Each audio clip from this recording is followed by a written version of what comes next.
దేవుని ప్రియ విశ్వాసులందరికీ శుభవందనములు.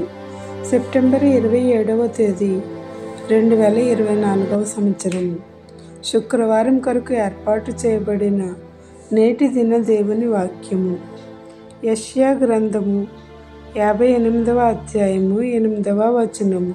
వస్త్రహీనుడు నీకు కనబడినప్పుడు వానికి వస్త్రములు ఇచ్చుటయు ఇదియే కదా నాకు ఇష్టమైన ఉపవాసము. అలాగున నీవు చేసిన ఎడల స్వస్థత నీకు శీఘ్రముగా లభించును. ఆమేన్. ప్రతి శుక్రవారము కానీ ఏదో రోజు ఉపవాసం ఉంటున్న వారికి, ఉందామనుకునే వారికి దేవుడు చెప్పే మాటలు. ఆయనకు ప్రీతికరమైన ఉపవాసం కోసం ఇలాగూ చెప్పారు.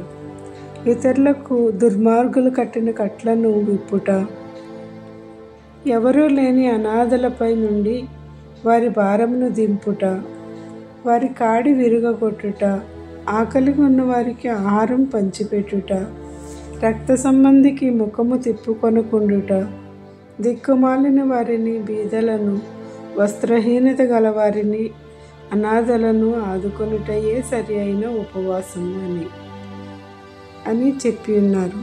ఇలాగే చేయుట ద్వారా ఆరోగ్యం వెంటనే బాగుపడి స్వస్థత పొంది సంపూర్ణ ఆయుష్మంతులు అవుదురు అనేది దేవుని వాక్కు.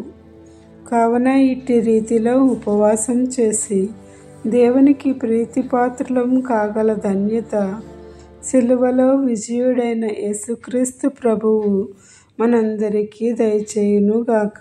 ఆమెన్. దేవుని సువార్త పరిచర్యలో మీ సహోదరి. Praise the Lord. God bless you. అందరికీ మరణాత.